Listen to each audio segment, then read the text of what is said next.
Father Damien was a priest from Belgium, and he could have had a really cushy, pleasant life because his calling was to minister to people on the islands of Hawaii. The problem was he had this connection with the people of Molokai. His heart went out to them. I mean, really, if you knew anything about Molokai, it was this rocky, barren, desolate island that was inhabited by lepers who'd been banished there from all the other islands. And in 1873, Father Damien decided he was going to move to Molokai. He knew that the minute he set foot on that island, he'd never be able to leave there ever again. So when he got there, he started working, and he immediately challenged the people who were living there, who had long since lost hope. He challenged them to help him build the old hospital back up, and so that they could care for those who were in worse shape than they were. See, before Father Damien had arrived, the atmosphere, the culture on Molokai was harsh. If nobody cared about the lepers, why should they care about themselves? So if someone got gravely ill, they just ignored them. And if someone were to die, they would just haul their body to the town dump. In fact, sometimes people were too quick to throw a person out. And one day, Father Damien was walking by the dump when he saw something move, and then he heard a noise, and he went to check, and there in the garbage, he found a man who was sent to his grave while he was still alive. Culture there was tough. But with Father Damien's compassionate leadership, the residents there adopted medical programs, agricultural ventures. They had a sanitation policy. They even set aside some land to develop a cemetery. Safe to say that Father Damien made a big splash in the lives of the lepers of Molokai. Big Splash is the name of our series, and it means to make a significant difference in another person or group of people's lives. That might mean that you just need to fix something, or you just need to meet a need, or maybe you just do something that blesses someone. But that's a big splash. It's a metaphor we've been using. That's the way we've defined it. Make a significant difference in someone's life. Let me give you a couple examples. Maybe if you wanted to make a big splash at your kid's school, you go and provide breakfast for all the teachers just one day. That'd be a big splash. Or maybe you volunteer to tutor elementary kids in reading. You do that 1 hour a week for a year. Or take flowers to the residents in the nursing home that's closest to where you live. Or give a gift card to the kid or the adult who coaches your children in soccer or baseball or basketball. Or what if you were today to anonymously buy the meal for someone in the restaurant where you're going to eat who looks like, of all the people in that place, they're the one who needs a blessing the most? Or maybe you could get real crazy and just pay off the mortgage for a single mom's home. That'd be a big splash. You see, there are people in this world that you're going to impact who you have that opportunity to touch in a way that no one else can. Certainly, my path I've not been privileged to have it cross their path, but you have. And you can make a difference. And God has called us to have that kind of impact in the lives of others all around us. As we talked about last week, Philippians 2, verses 3 and 4 says, "Do nothing out of selfish ambition or vain conceit. Rather, in humility, value others above yourselves, not looking to your own interests, but each of you to the interests of others." I think Paul's point here is a simple one. You should live our lives in ways that make others feel important, feel valued, feel as though they matter. And we do this by looking out for interest in their lives, things that are important to them, things that they value, things that are significant. One of the best ways that a person can make a big splash in another person's life or a group of people's lives is by just meeting a specific need that they have. And the key point in this talk today is how we could do that in a unique way, through service. Make a big splash by meeting a need through serving. Serving can make a significant difference in another person's life, and it doesn't necessarily have to cost you even 1 red cent. It might cost you time, it might cost you physical labor, what the folks at Habitat for Humanity call sweat equity, but it doesn't have to cost you anything if you serve them. Now, it might cost you something financially, but it doesn't necessarily have to.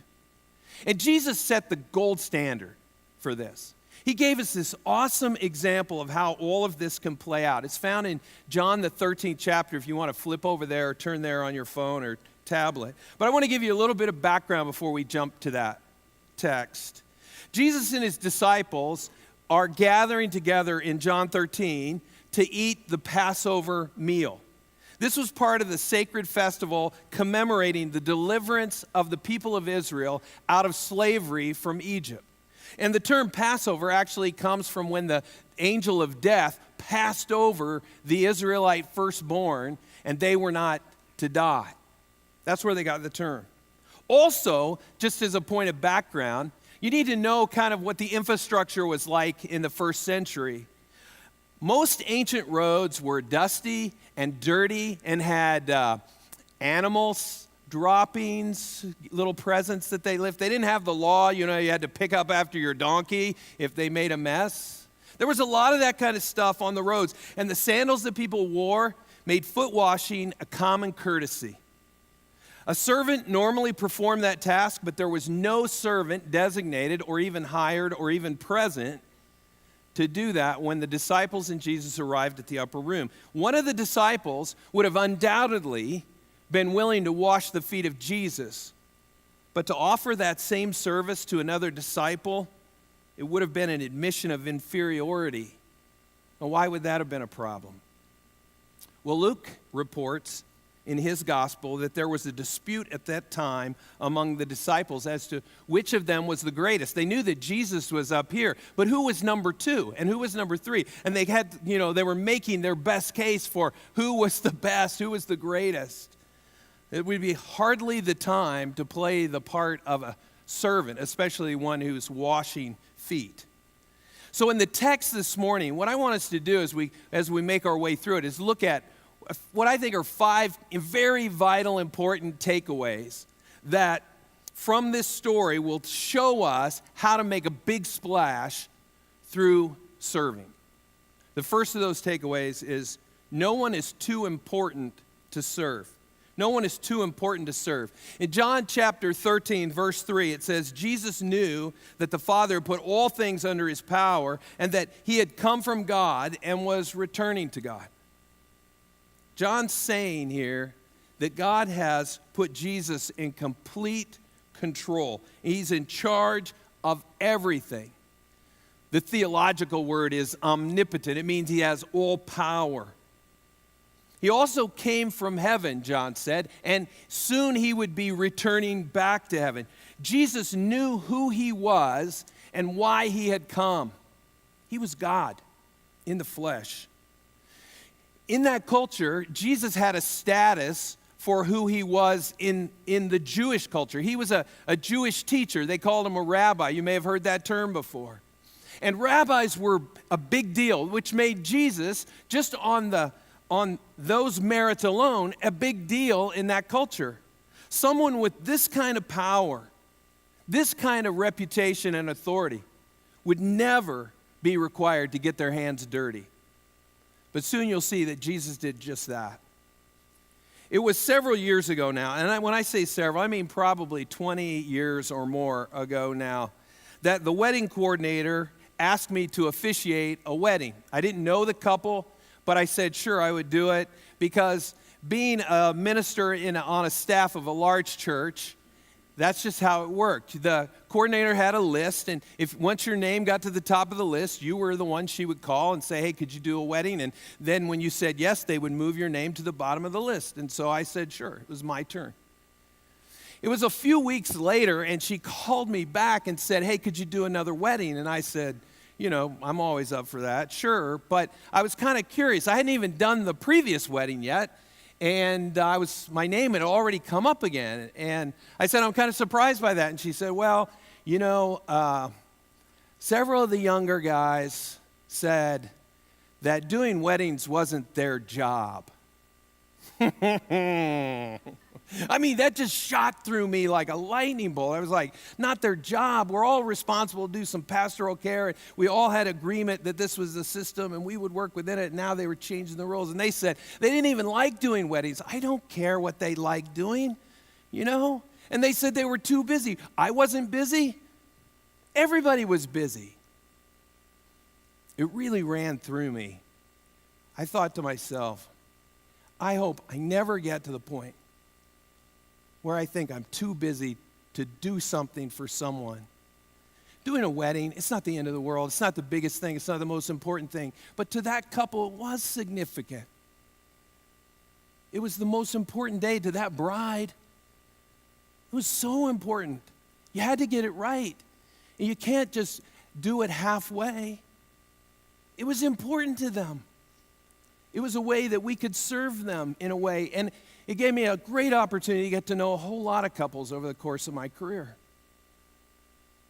But the biggest thing is that if Jesus wasn't going to be inconvenienced by it, who am I to be inconvenienced by it? Well, John goes on in verses 4 and 5. He says that he's talking about Jesus. So he got up from the meal, took off his outer clothing, and wrapped a towel around his waist. And after that, he poured water into a basin and began to wash his disciples' feet, drying them with the towel that was around him. The second takeaway is if Jesus served, everybody should serve. If Jesus served, everybody should serve. Even though Jesus was God in the flesh, he wasn't deterred by taking on this very submissive role of being the foot-washing servant, because washing feet is not considered a normal feature of hospitality today. It is kind of difficult for us to understand exactly just how humiliating this act was. It was a necessary job. It was one that in any household, it was a common courtesy that was provided. But it was normally done by a household slave, not by the head of the household, not by the honored guest. It was actually done by the lowest ranking slave, typically in that home. Jesus was not only up for the task, but he actually, John says, takes on the uniform or the outfit, if you will. He takes off his outer garment, and all he has on is his undergarment, and then he wraps a towel around his waist. And imagine the jaws dropping as he's doing this, and then he goes to the first disciple and starts to wash his feet.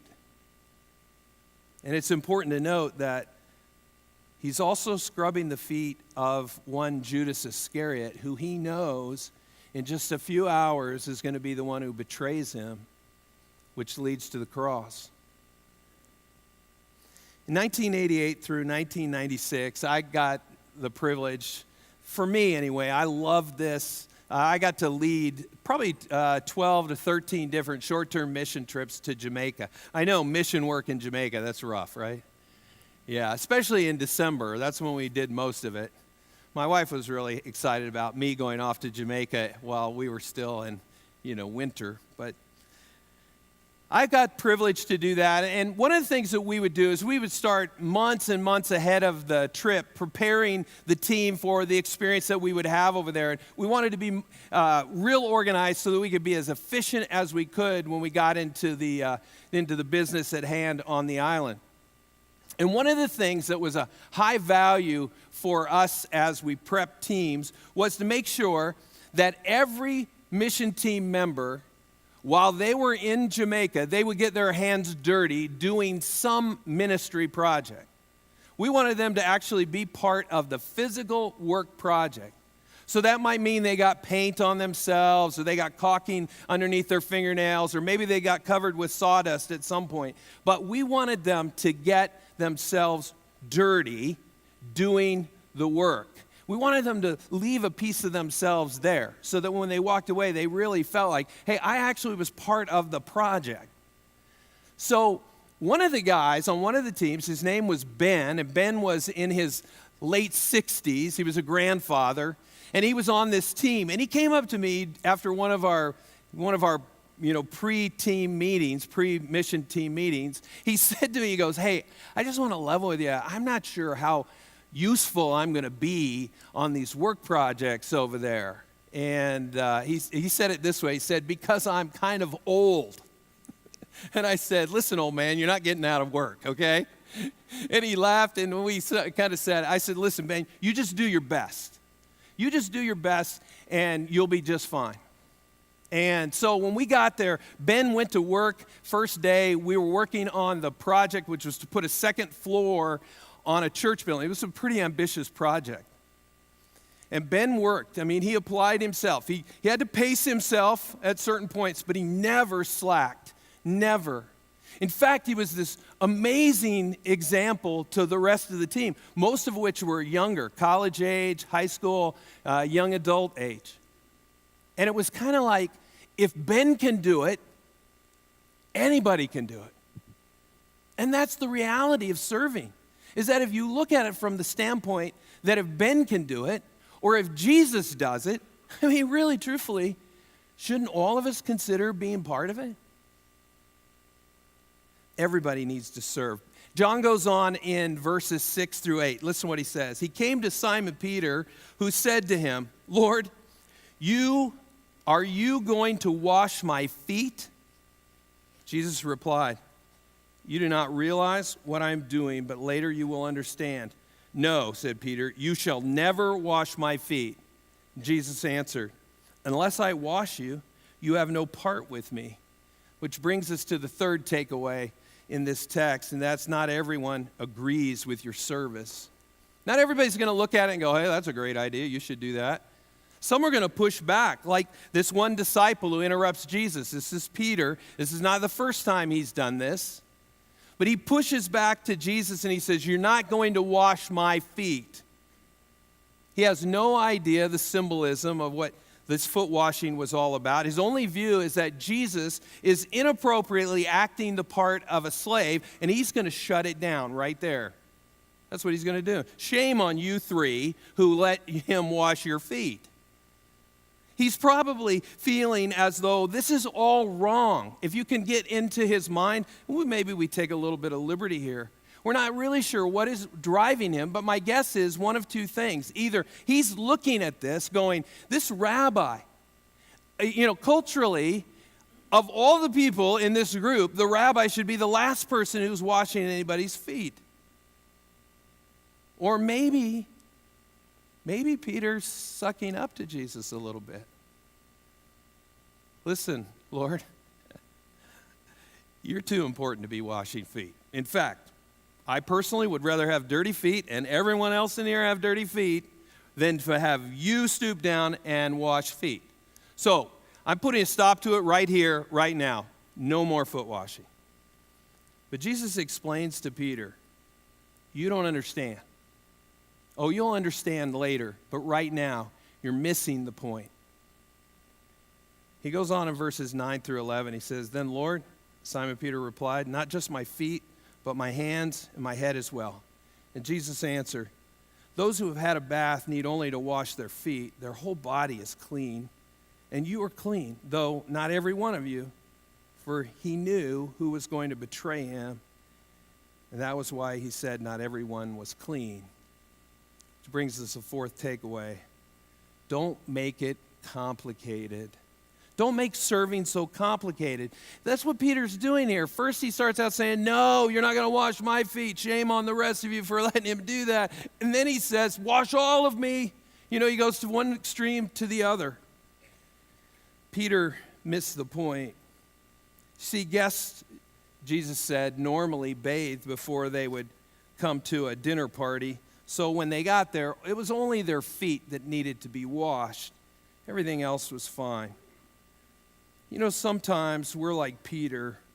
We spend so much time discussing ministry, how it should be done, how it is structured, and our personal preferences. And the truth is, by the time we get to the end of all that, there's not a lot of time to actually accomplish much. Let's not make serving so complicated. And then John says this in 12 through 17. When he had finished washing their feet, he put on his clothes and returned to his place. Do you understand what I have done for you? He asked them. You call me teacher and Lord, and rightly so, for that is what I am. Now that I, your Lord and teacher, have washed your feet, you also should wash one another's feet. I have set you an example that you should do as I have done for you. Very truly, I tell you, no servant is greater than his master, nor is a messenger greater than the one who sent him. Now that you know these things, listen, you will be blessed if you do them. The fifth takeaway, there's a lot in that last part of the text, but the thing that seemed to stand out to me was don't think it's beneath you. It's easy to think that I'm more important than certain circumstances. There are certain situations that are sometimes in my mind's eye, maybe this is true for you, that I feel like they're beneath me. But Jesus turns this whole idea upside down. Jesus' point is washing feet is to set an example of the relationships he expects in his believers. If he, the greatest of them all, arguably the greatest of all time, willingly serves his followers, then there's no excuse for any of them to despise serving others. And then he adds this at the very end. He says, and you will be blessed if you follow his example. In Mark the 10th chapter, verses 43 and 44, Jesus says, whoever wants to become great among you must be your servant, and whoever wants to be first must be slave of all. That's pretty clear to me. You want to be great in the kingdom, be servant of all. But as I was going through this talk, it did dawn on me that if I'm being really honest with myself, and I'm probably true for some of you in this room, I don't always feel like serving. Is that true? I mean, I wish I could just every day get up and the bell rings and boom, I'm ready to serve, but I don't feel like that all the time. That doesn't mean that I can't serve or I shouldn't serve. The truth is, there's an old saying that says you can feel your way into an action or you can act your way into a feeling. We have a tendency to not do things that we don't feel like doing.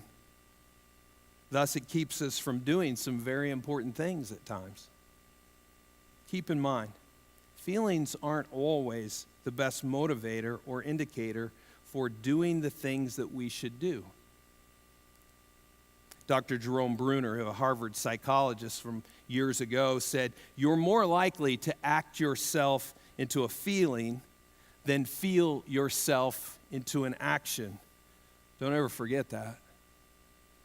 We need to choose to serve others. We need to choose to do that. It's a matter of the will, especially if it requires getting your hands dirty, because oftentimes we're more likely not to feel like wanting to get our hands dirty. Well, last week we talked about this idea of making a big splash and what that looked like. And I gave a couple of challenges. There were two methods of this challenge that I gave. The first was method number one, make a personal big splash. It's the idea that all of us would do something that would make a significant difference in the life of one other person or a group of people over the course of the next year. That's the goal. That's the goal. That we would make at least one big splash this year.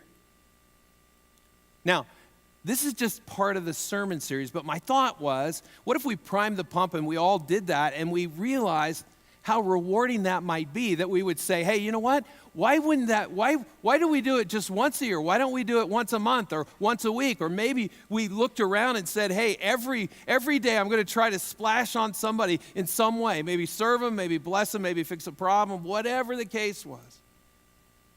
But all I'm asking for the sake of what we're doing here is that we would all of us say, you know what, you can count on me to make one big splash with somebody or a group of people this year. And then I ask you just personally, if you would send me your big splash story. It doesn't have to be, a big manuscript or any kind of thesis or anything like that. Just a few lines explaining what your big splash was and then how it was received. You can send that to notes to Monte at ncclex.org. And then the method number 2, the second facet of the whole Big Splash Challenge, was to join the Northeast Big Splash. This is the idea. Northeast Big Splash is when we link arms together for one huge splash that we make together. We kind of pool all of what we have and we put it together and we just kind of push it off a high bridge and we just see this big splash, right? We're partnering with Psalm 82:3, as we announced last week, as they prepare to open a brand new orphanage in July in the country of Liberia, Africa, and it will provide housing for 60 orphans there in Liberia. Psalm 82:3 is a ministry that cares for orphans, obviously, and their goal is that they will help these orphans to be adopted in their forever homes. So when you came in, as Micah mentioned, you should have gotten a Big Splash card. It looks something like this. And if you haven't filled one of these out yet, I want to encourage you to fill it out and be part of the Big Splash. There are 3 facets of it. I want to give you an update on where we are. For those of you who weren't here last week and heard that message, I encourage you to go back and listen to it online, but let me bring you up to speed. There are 3 pieces of this, 3 facets of this Big Splash. The first is what we call water and waste. They have to have a well, and they also have to have a sewage system to kind of facilitate this new building, and so we said, hey, we'll fund that. It's $4,000 total, but we broke it down into 400 units. These are $410 units. And last week, we had 41 of those units sponsored. That means we have 359 of those yet to go. The second facet is the agricultural piece. They have 50 acres there. They are developing part of that for agricultural purposes. So there's a cost of getting the land cleared and prepared, and then also the purchase of some fruit trees, some other plants that they'll be planting, and then also livestock, all of which goes together to help them be self-sustaining. We divided this total $15,000 piece of the Big Splash into 375 units, and that's at $40 a piece. And last week, we got 63 of those units sponsored. That leaves 312 left. And then the last facet number 3, is what we call the beds. This includes a bed, mattress, linens, and a mosquito net. I almost said spaghetti net. Mosquito net. It's funny, isn't it? And then there's some other furnishings there. The total cost of a unit here is $170. There are 60 of those, one for each of the orphans. And 23 of those were sponsored last week, which leaves us 37. The total price tag for this whole event is $29,200. And last week, we got sponsors for $6,840. That's 23%. And we're doing this over the 4 weeks of this series, and so we're kind of on pace, okay? If this is the first time you're hearing this, I want to encourage you to take some time, pray. Maybe you know what you want to do. You feel like God is really nudging you today. You can go out and stop at the Big Splash table and make a difference in joining all of us together. But it's going to take all of us. Everybody can help. Even if you sponsor just one $10 unit, be part of what God is doing here to make a difference in the lives of these 60 kids in Liberia. All these donations are going to be due by April the 14th, which is Palm Sunday. That's the Sunday right before Easter. That gives us 7 weeks to get all of these investments in. And you can pay with cash, check, or you can go online to ncclex.org/Big Splash, and you can give in that portal. I want to tell you a cool story that happened last week. After the service last week, one of our college girls ran out real fast, went to the ATM, and then ran back before everyone was gone so that she could participate in the Big Splash.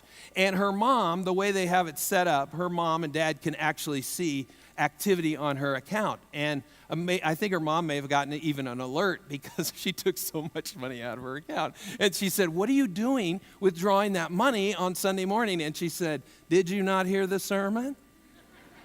I'm doing the big splash. And so the mom and dad, they're great people, and they love their daughter. But then it was fair to ask, what are you taking that kind of money out? But she did that. She didn't have the money on hand. She wanted to be part of it, and so she went and did that. I thought that was really cool.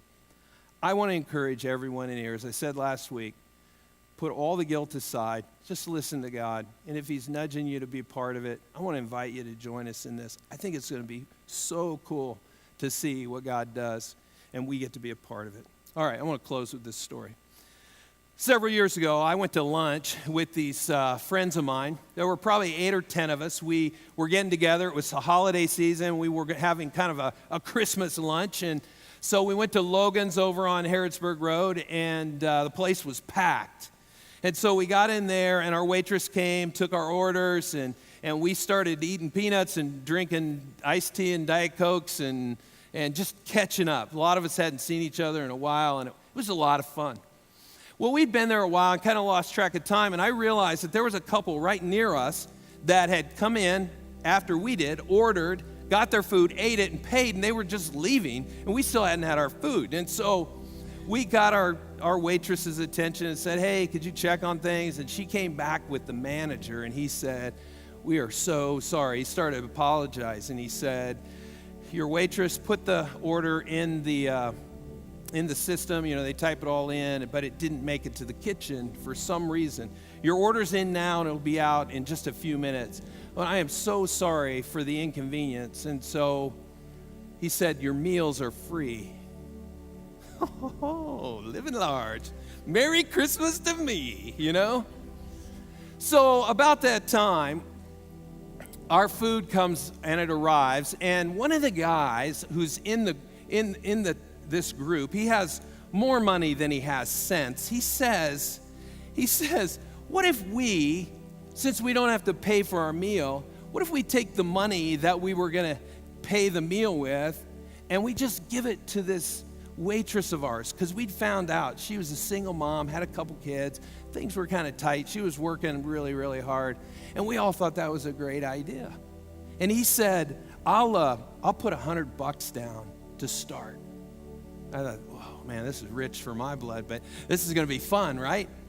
I opened my wallet. I had no cash. But my best friend, John Schmidt, is sitting next to me. He did not hear anything about the fact that our meal was free, because he was kind of on the end of things, and we were talking and carrying on. He was talking on the other end.